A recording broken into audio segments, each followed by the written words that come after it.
ಭಾಷೆಯಿಲ್ಲೇ ಯದಾ ಯದಾ ಹಿ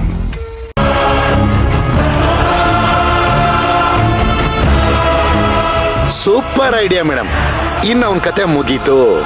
ಇನ್ನು ಅವನ್ ಬಚಾವ್ ಆಗೋದಕ್ಕೆ ಸಾಧ್ಯನೇ ಇಲ್ಲ. ಹಾಗೆ ಮಾಡ್ತೀನಿ, ನೋಡ್ತಾ ಇರಿ ಮೇಡಮ್. ನೋಡಿ, ನಾನೇ ಮೊದ್ಲಿಂದನೂ ಹೇಳ್ತಾ ಇದ್ದೀನಿ, ಆ ಅರ್ಜುನ್ ವಿಚಾರದಲ್ಲಿ ತುಂಬಾ ಅಲರ್ಟ್ ಆಗಿರಿ. ಅವನ್ಗೆ ಮೈ ಎಲ್ಲ ಕಣ್ಣು. ನೀವೊಂದ್ ಸ್ವಲ್ಪ ಲೂಪ್ ಹೋಲ್ ಬಿಟ್ರು ಅದ್ರಿಂದ ಅವನು ಅಶ್ವಿನ ಸೇವ್ ಮಾಡ್ಬಿಡ್ತಾನೆ. ಅದ್ಯಾವುದೇ ಕಾರಣಕ್ಕೂ ಆಗ್ಬಾರ್ದು. ಡೋಂಟ್ ವರಿ ಮೇಡಮ್, ನೀವು ನಮ್ ಜೊತೆಲಿ ಇದ್ದೀರಲ್ಲ. ನೀವು ಆ ಮನೆಯಲ್ಲಿ ಇದ್ದು ಇಷ್ಟೊಂದು ಇನ್ಫಾರ್ಮೇಶನ್ ನೀವು ನಮಗ್ ಕೊಡ್ತಾ ಇದ್ದೀರಲ್ಲ, ರಿಯಲಿ ಅದೇ ಗ್ರೇಟ್. ನೋಡ್ತಾ ಇರಿ ಮೇಡಮ್, ನಾವು ಸೋಲೋ ಮಾತೇ ಇಲ್ಲ ಮೇಡಮ್. ಅರ್ಜುನ್ಗೆ ಗೆಲುವು ಸಿಗೋದೇ ಇಲ್ಲ.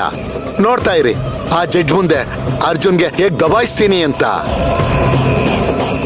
ಒಟ್ಟಲ್ಲಿ ಆ ಅಶ್ವಿನ್ನ ಪರ್ಮನೆಂಟ್ ಆಗಿ ಜೈಲಲ್ಲಿ ಕೊಳಿ ಹಾಗೆ ಮಾಡ್ತೀನಿ.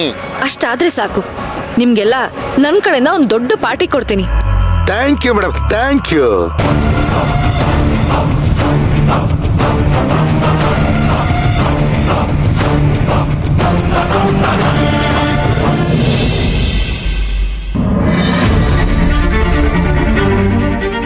ಪೂಜಾ, ಹೆದರ್ಕೋಬೇಡ.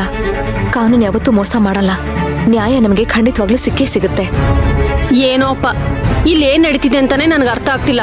ದಿನಕ್ಕೂ ನನ್ ಬಣ್ಣ ತಗೋತಾ ಇದೆ. ಇವರೊಬ್ರು. ಆದ್ರೆ ನನಗ್ ನಂಬಿಕೆ ಇದೆ ಅತ್ತೆ, ಈ ಸತಿ ಅರ್ಜುನ್ ಎಲ್ರಿಗೂ ಬೆವರಿಳಿಸ್ತಾನೆ.